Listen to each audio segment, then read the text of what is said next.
Olá, povo brasileiro. Hoje eu estou aqui para ler mais um capítulo deste livro, o livro perdido de Dian. Na realidade, eu vou continuar o prefácio, porque no vídeo anterior o vídeo foi cortado, a leitura foi cortada por falta de memória no meu celular. Então, vou continuar lendo o prefácio da onde eu parei. Eu estava lendo aqui, ó. 1873. Helena Petrovna Blavatsky já está na Romênia, em Bucareste, de onde parte para Paris, indo residir com seu primo na Rue de Université 11. Subitamente parte para a América, onde chega no dia 7 de julho de 1873. Passa dificuldades financeiras em decorrência da morte do seu pai. Trabalha na imprensa, escreve artigos para os jornais russos e faz traduções. Muda-se constantemente. É intensa a curiosidade que ela desperta em todos os círculos. Em 1874 é enviada para presenciar os estranhos acontecimentos espíritas ocorridos no caso dos Edi, em Vermont.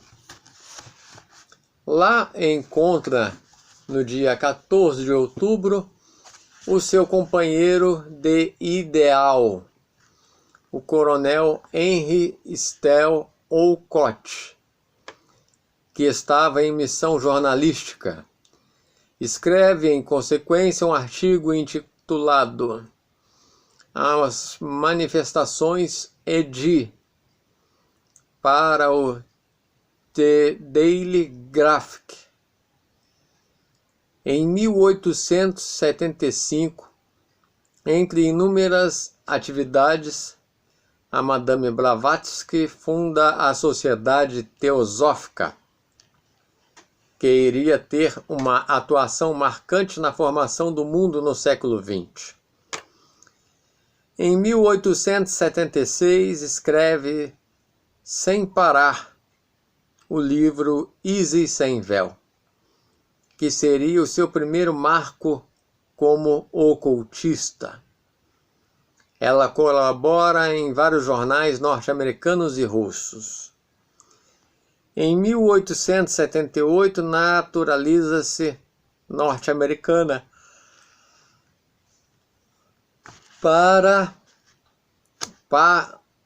aí parte para a Índia mais uma vez, no navio SS Canadá, em companhia de Henry Olcott.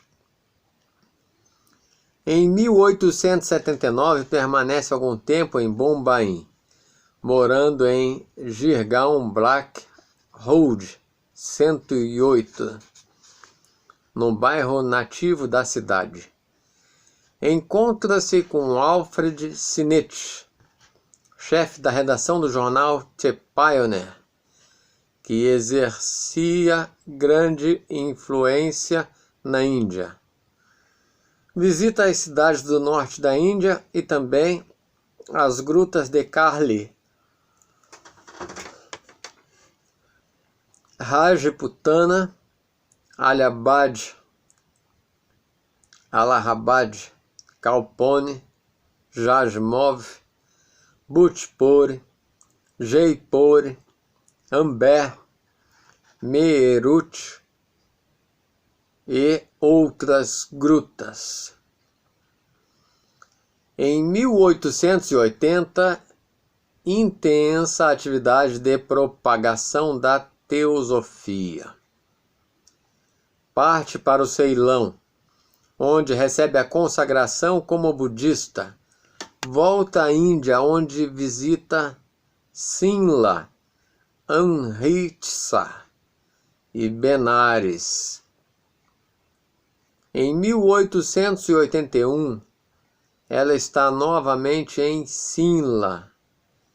Depois vai para Umbala, Dra, Dum, Sarampore, Meerut e outras cidades da Índia.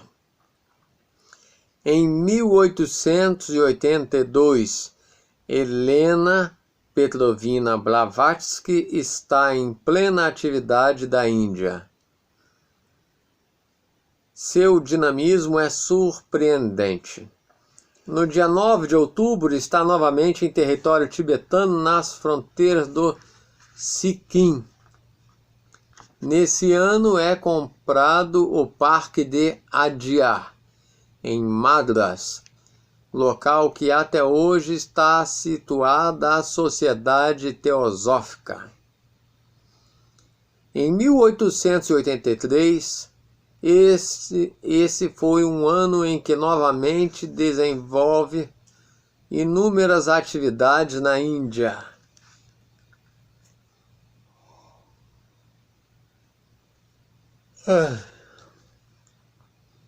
Em 1884, Madame Blavatsky volta à França, onde trabalha na sua obra máxima, A Doutrina Secreta. Visita a Inglaterra no interesse do trabalho, bem como a Alemanha. Em novembro, encontra-se no Cairo com o célebre egiptólogo Maspero. Daí parte para o Ceilão, onde chega no dia 17 de dezembro.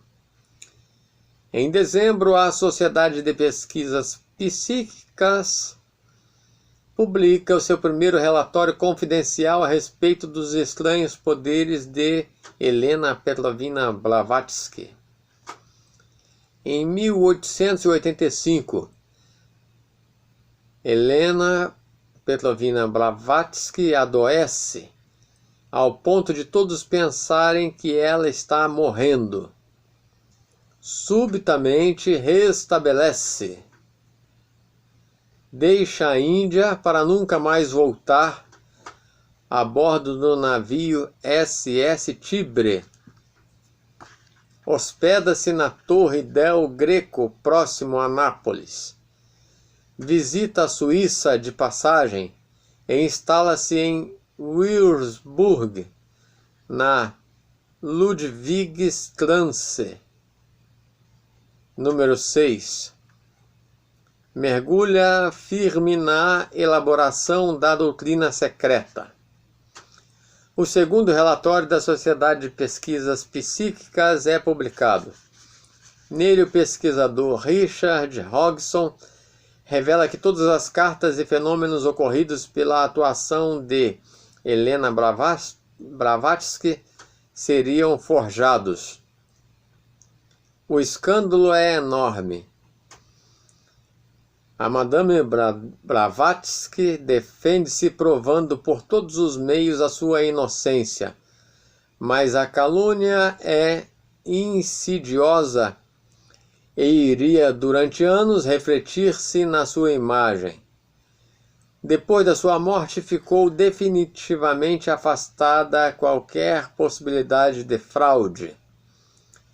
É provado que Hodgson tinha sido ludibriado na sua fé pelo casal Coulomb, que havia forjado as provas contra a Helena Petrovna Blavatsky, e que por trás de todos os acontecimentos estavam alguns missionários da Índia que viam com temor o avanço das ideias defendidas por Blavatsky.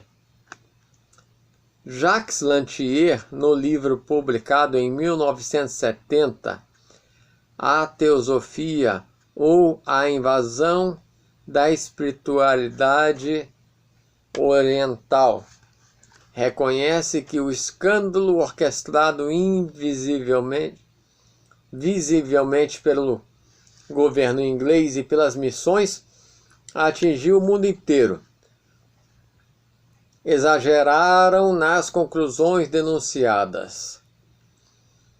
Em 1886, Madame Blavatsky continua em Würzburg, escrevendo a doutrina secreta. Em julho, parte para Ostende, na Bélgica. Em 1887, fica gravemente enferma. O término da doutrina secreta parece cada vez mais difícil. Reúne todas as suas forças e continua a trabalhar infatigavelmente. Muda-se para Londres, onde passa a residir na Lansdowne Road. Em 1888, em outubro, é publicado em 2 volumes o livro A Doutrina Secreta. A pequena edição de 500 exemplares esgotou-se rapidamente. Em 1889, reside na França, em Fontainebleau, onde escreveu A Voz do Silêncio. Nesse mesmo ano surge A Chave da Teosofia. Em 1890, já muito doente, continua seu trabalho de difusão da sabedoria antiga. Em 1891, no dia 8 de maio, em Londres, morre Helena Petrovna Blavatsky. Todos esses acontecimentos aqui apresentados de forma quase telegráfica permitem situar a sua figura impressionante no cenário mundial.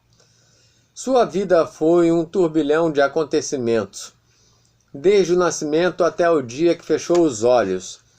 A maldição que caiu sobre si foi a de auxiliar o nascimento de uma nova consciência do ser humano.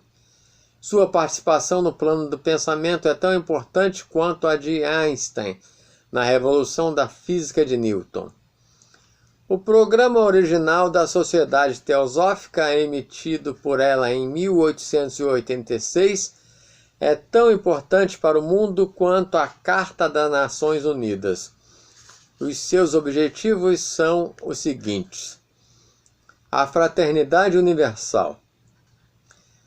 Seus membros não devem ser distinguidos por raça, credo ou posição social. Cada um deles deverá ser avaliado de acordo com os seus méritos pessoais. Estudar as filosofias do Oriente, especialmente as da Índia, apresentando-as gradualmente ao público em vários trabalhos que interpretarão as religiões esotéricas à luz dos ensinamentos esotéricos. Opor-se ao materialismo e ao dogmatismo teológico de todas as maneiras possíveis, demonstrando a existência de forças desconhecidas da ciência na natureza e a presença de poderes psíquicos e espirituais no homem. A importância desses ensinamentos no mundo de hoje é enorme. Vivemos o limiar de uma real unificação dos povos acima de todas as divisões ilusórias de fronteiras. O planeta em que vivemos é um só. Os nossos problemas dizem respeito a toda a raça humana. Desse modo, a fraternidade universal, como uma vivência, terá de nascer. Teilhard de Chardin, entre os pensadores cristãos, foi um defensor desse novo mundo. Do mesmo modo, o filósofo Aurobindo, na Índia, falava a mesma linguagem. Aos poucos, apesar de todos os esforços dos homens de preto que jamais descansam, o limiar de uma nova era está nascendo. Foi essa a extraordinária missão recebida por Helena Petrovna Blavatsky, a sua bendita maldição. Agora tem um segundo prefácio aqui.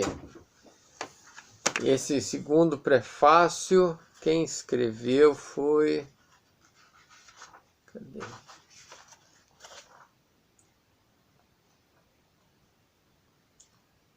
Segundo prefácio, quem escreveu foi Arya Asanga.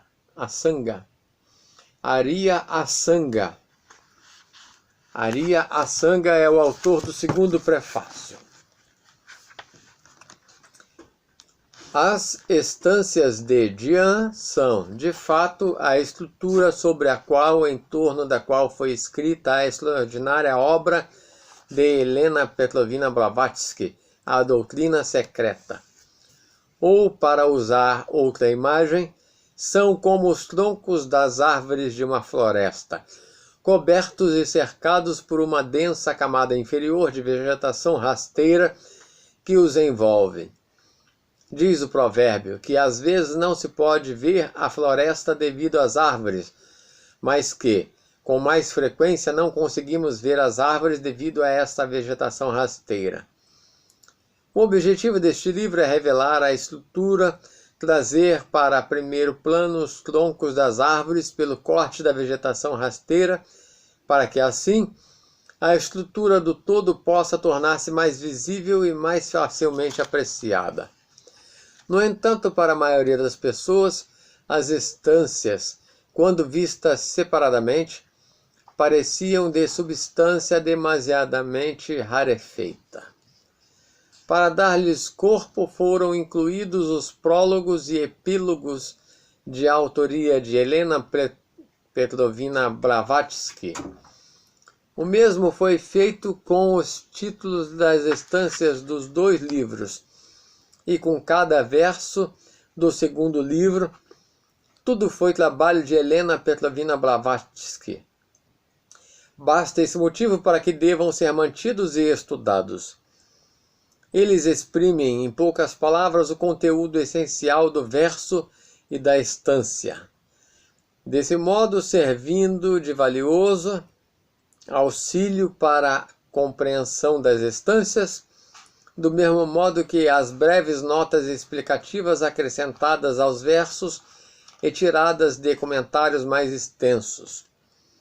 Helena Petrovna Blavatsky diz que o livro de que foram tiradas as instâncias não existe em nenhuma das bibliotecas europeias. É absolutamente desconhecido dos nossos filólogos que, dele, sob esse nome, jamais ouviram falar.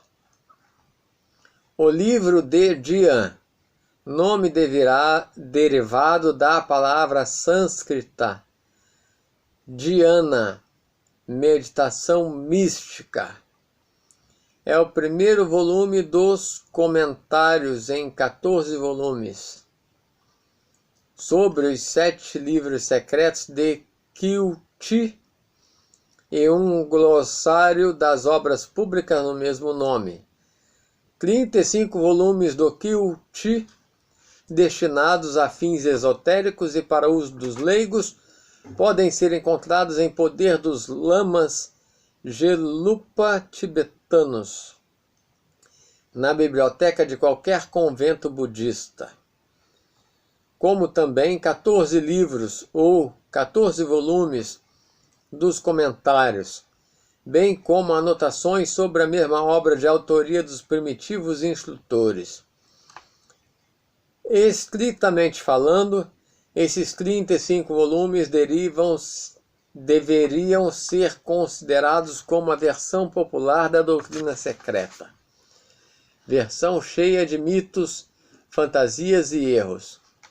Por outro lado, os 14 volumes dos comentários, com as respectivas traduções e anotações, e um amplo glossário de termos ocultos tirados de um pequeno fólio arcaico, o livro da sabedoria secreta do mundo, contém um resumo de todas as ciências ocultas. Estes, pelo que se sabe, mantidos em segredo e à parte, estão sob a responsabilidade do Teshu Lama de Tijigad G. Os 35 livros esotéricos de Kyuchi são relativamente modernos, uma vez que foram editados no decorrer do último milênio, enquanto os primeiros dos 14 volumes dos comentários são os de uma antiguidade desconhecida, e deles preservaram-se alguns fragmentos dos cilindros originais, exceto o fato de explicarem e corrigirem algumas narrativas fabulosas, e segundo tudo faz crer, grosseiramente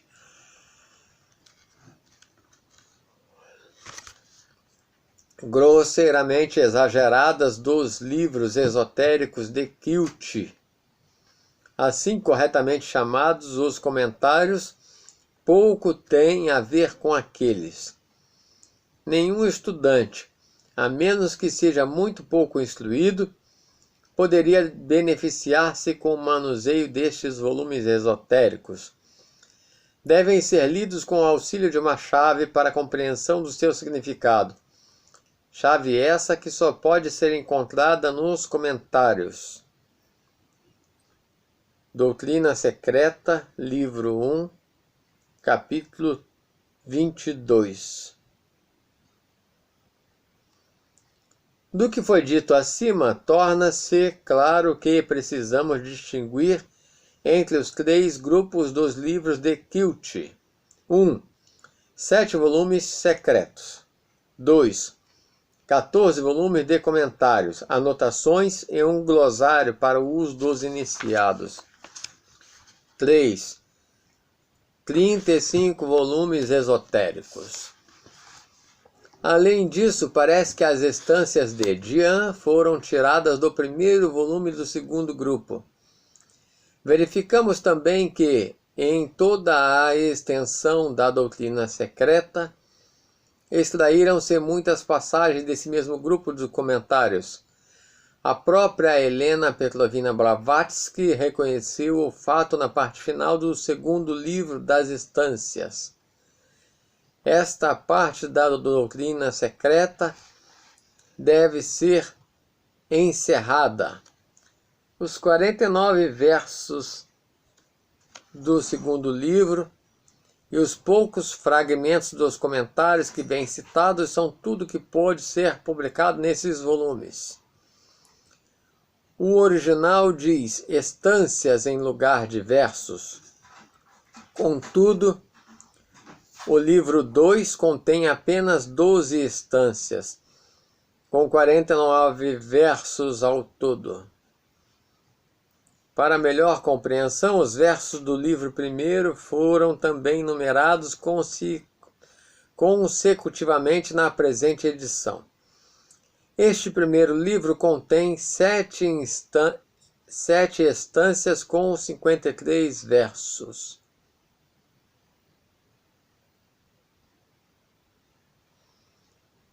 Estas citações, a par de outras muito mais antigas, os 7 volumes secretos, às quais ninguém tem acesso a não ser os mais altos iniciados, e toda a biblioteca de comentários, glossários e explicações, constituem a sinopse da Gênese do homem. Extraímos dos comentários tudo o que citamos até aqui, e tentamos explicar o significado oculto de algumas alegorias. Isto está na Doutrina Secreta, livro 2, página 437. Helena Petrovna Blavatsky conhecia no mínimo diversos trechos desses livros. Certa vez o mestre K.H. deu o seguinte conselho a A.P. Sinet: leia o livro de Kyuchi. E acrescentou Helena Petrovna Blavatsky: pode traduzir-lhe alguns parágrafos, uma vez que os conhece de cor. Cartas dos Mestres, página 285. o que ela fez realmente, como se pode ver de algumas notas manuscritas tiradas do livro de Quilt, que circularam entre os membros mais antigos durante os primeiros anos da Sociedade Teosófica, publicada por C. Ginarajadasa no livro The Early Teachings of the Masters, 1923, páginas 184 e 193. Quanto ao idioma das estâncias, Helena Petrovna Blavatsky diz o seguinte: as estâncias são transmitidas na sua versão moderna traduzida. Não sei ao certo o que isso quer dizer simplesmente, na sua moderna tradução ou versão inglesa, deixando de lado a língua da qual foram traduzidas, ou na sua tradução inglesa das versões do chinês, tibetano ou sânscrito moderno,